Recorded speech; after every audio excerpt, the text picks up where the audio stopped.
Movie के पहले scene में हम देखते हैं क्वाइन नाम के एक आदमी को जिसे कुछ लोग पकड़कर रस्सी से खींच रहे होते हैं। तभी वहाँ पर हम देखते हैं कि राजा के सैनिक आते हैं और वो सैनिक बोलते हैं कि तुम लोग इस आदमी को इस तरह रस्सी में बांध कर क्या कर रहे हो। तब आदमी सब बोलते हैं कि ये गुलाम है और ये अपने मालिक से चोरी करके भागा था, इसीलिए हम लोग इसे पकड़ कर वापस लेकर जा रहे हैं। अब हम देखते हैं क्वाइन के बचपन की स्टोरी, जहाँ पर हमें दिखाया जाता है कि क्वाइन कौन था। दरअसल उसके पिता ने बहुत ज्यादा कर्ज लिया था और कर्ज के चलते उसे भी गुलामी के तौर पर गुलाम बनाकर बेच दिया गया। क्वाइन को सैंजो के पिता के पास बेचा गया था और उसके पिता बहुत ही अमीर आदमी थे। अब हम देखते हैं कि सैंजो के पिता क्वाइन को बहुत मारते थे क्योंकि वह एक गुलाम था, लेकिन सैंजो और क्वाइन दोनों छोटे थे, इसलिए उनके आपस में दोस्ती हो जाती है।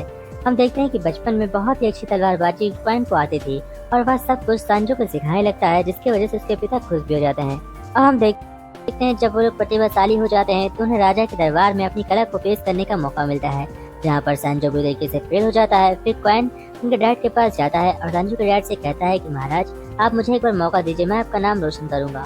और क्वाइन बहुत अच्छे तरीके से राजा को अपना युद्ध कौशल दिखाता है, जिससे कि राजा प्रसन्न होता है और उसकी तारीफ करता है। लेकिन वह सैंजो के नाम से गया था, इसलिए सैंजो को सभी लोग बहुत ज्यादा तारीफ करते हैं। सब सोच रहे थे कि वहाँ पर सैंजो गया है, लेकिन असल में वहाँ पर क्वाइन था। इतनी देर में हम देखते हैं कि जापानी सेना यानी कि जापान के राजा यहाँ चीन के राज्य के ऊपर अटैक कर देते हैं। अब जापानी किंग जो होता है वह बहुत ही तानाशाही होता है, वह देखते ही देखते चीन के किंग को सभी तरीके से हरा देता है। इसलिए राजा डर कर अपनी सेना के साथ भाग जाता है और वह सैंजो को खास तौर पर बुलाता है अपने पास उसकी रक्षा करने के लिए, क्योंकि सैंजो एक बहुत ही अच्छा युद्ध कौशल में प्रभावित किया था राजा को। इसलिए राजा सैंजो को अपने पास रहने का अवसर देता है। अब हम देखते हैं सैंजो राजा के साथ इस देश को छोड़कर कुछ दिनों के लिए बाहर जा रहे थे ताकि जापानी सेना उनसे टकराए नहीं।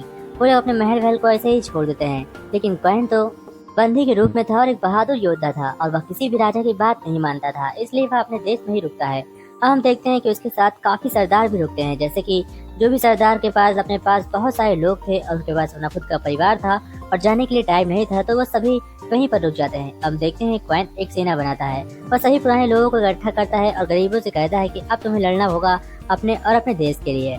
देखते ही देखते क्वाइन के साथ बहुत सारे लोग जुड़ जाते हैं और वह जापानी सेना को अच्छी टक्कर भी देने लगता है, क्योंकि उसके पास काफी सरदार, बहुत सारा पैसा और बहुत सारे हथियार और लोगों की कोई कमी नहीं थी। और क्वाइन के पास एक अच्छी रणनीति भी होती है, क्योंकि वह युद्ध कौशल में काफी माहिर व्यक्ति था, क्योंकि बचपन से उसे तलवार चलाना बहुत ही अच्छी तरीके से आती थी। इसी वजह से लोग उस पर भरोसा भी करते थे। इधर हम देखते हैं कि सैंजो को यह खबर दी जाती है कि क्वाइन ने उसके परिवार को मार दिया, बल्कि यह सब कुछ झूठ होता है। क्वाइन जब उसके परिवार के पास पहुंचा था तब उसका परिवार अपने आप जलकर मर गया था और क्वाइन उनके शव बाहर निकाल रहा था। और तभी वहाँ पर सैंजो का एक सैनिक आता है जो कि ऐसा करते हुए देख रहा था और उसके सैनिक को ऐसा लगता है कि क्वाइन ने ही सैंजो के माता पिता और उसके पूरे परिवार को मारा है। वह जाकर ऐसी ही खबर सैंजो को सुना देता है, जिसकी वजह से सैंजो क्वाइन को अपना दुश्मन समझने लगा था। लेकिन हम देखते हैं कि सैंजो जापानीज को मारने में बिजी था और लगातार वह हर रोज युद्ध करता जा रहा था। ऐसे ही करते करते कई साल बीत जाते हैं और फिर हमें सीन दिखाया जाता है 7 साल बाद का, जहाँ पर आखिरी युद्ध में जापानी के महासेनापति से युद्ध करते हुए पानी में गिर जाता है और उसे ऐसा लगता है कि क्वाइन मारा गया, लेकिन क्वाइन उसके बाद ही बच जाता है और रात में हमला कर जापानी की पूरी सेना को खत्म कर देता है। इसके बाद हम देखते हैं कि चीन आजाद हो चुका है और जैसे ही यह खबर चीन के राजा को मिलती है वह अपनी पूरी सेना लेकर वापस चीन पर कब्जा करने के लिए लौट आता है। इधर हम देखते हैं कि सैंजो भी अब चीन में लौट चुका था और चीन का हाल बहुत ही बुरा हो चुका था, क्योंकि 7 साल लगातार युद्ध होने की वजह से चीन का पूरा विकास रुक चुका था और यहाँ की जनता भूखी मर रही थी। उनके पास न तो कुछ अनाज था और न ही बचे हुए चावल। तभी हम देखते हैं कि क्वाइन फैसला करता है कि वह जापानीज को लूटेगा और उनके चावल लाकर चीन को खिलाएगा, लेकिन जापानीज के बाद भी इतना खाना नहीं बचा था, क्योंकि 7 साल से लगातार युद्ध चलने की वजह से जापानी वापस लौट चुके थे और उनके पास बचा हुआ जो भी अनाज था वो थोड़ा बहुत ही था। इसलिए क्वाइन अपने सभी लोगों को बुलाकर एक फैसला करता है कि यहाँ पर जितने लोगों ने भी जापानी सेना की मदद की थी, हम सभी उन लोगों के घरों को लूट कर उनके यहाँ का जितना भी राशन होगा वह अपने लोगों को खिलाएंगे। अब क्वाइन एक बहुत ही अमीर आदमी को लूट कर आगे बढ़ रहा होता है कि तभी वह देखता है कि जापानी सेना की एक टुकड़ी जंगल में छिप कर रह रही है और तभी उसकी नजर पड़ते ही वह उन पर अटैक कर देता है। इसी के साथ हम देखते हैं क्वाइन को यह पता चलता है कि यहाँ पर बहुत सारा खजा हुआ सोना है, जो कि चीन को लूट कर जापानियों ने जंगल में गाड़ दिया था और अपने टुकड़े लेकर उस सोना को वापस निकाल कर जहाज से वापस जाने की तैयारी कर रहे थे।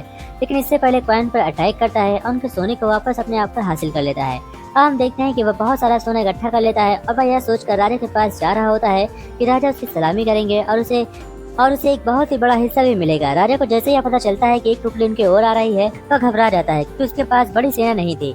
अब वह एक प्लान बनाता है कि वह किस तरह से क्वाइन को पकड़ेगा। हम देखते हैं क्वाइन अपने एक खास साथी के साथ वहाँ पर आता है, लेकिन हम देखते हैं कि राजा उस पर अटैक कर देता है और उसका सारा सोना लेकर उसे घायल करके वहाँ से छोड़ देता है और उसके खास साथी को भी अपने गिरफ्त में ले लेता है। क्वाइन को यह सब बिल्कुल भी अच्छा नहीं लग रहा था। वह समझ चुका था कि उसके साथ छल होने वाला है, इसलिए उसने पहले से ही अपने निकलने का प्लान बना लिया था, क्योंकि जनता के मन में भाव देखकर वह सब कुछ समझ गया था।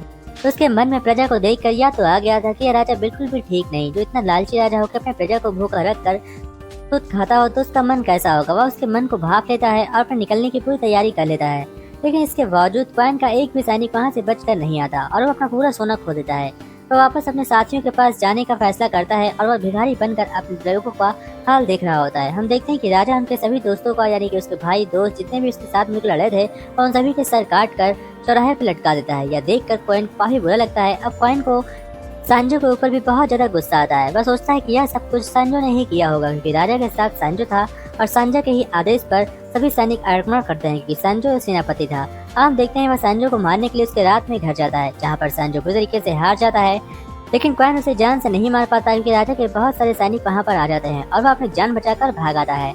अब अपने बची हुई टोली के पास आता है और उन सब कुछ हाल बयां करता है। उससे कहता है कि राजा बहुत ही गलत है और उसे गद्दी से हटाना होगा। वह अपने टुकड़ियों के साथ मिलकर एक प्लान बनाता है और कहता है जापानियों का जितना बचा हुआ सोना है वो हम अपने साथ लेंगे और अपने लिए एक बहुत ही बड़ी सेना तैयार करेंगे।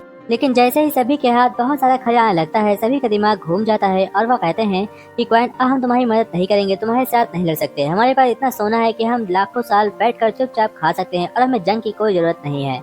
अब क्वाइन को वो लोग छोड़कर आगे बढ़ जाते हैं, लेकिन तभी वहाँ पर सांजो के सैनिक आते हैं और हम देखते हैं लास्ट में क्वाइन वहाँ पर आता है। लास्ट में सांजो जैसे ही उससे पूछता है कि तुमने मेरे परिवार को क्यों मारा था, तब वह उसे पूरी सच्चाई बताता है और कहता है कि मैं तुम्हारे परिवार को बचाने गया था, लेकिन मैं उससे नाकाम रहा और तुम्हारे परिवार जलकर मर गया था। और यह सच्चाई सुनकर उसका दोस्त मर जाता है। और इसी हैप्पी एंडिंग के साथ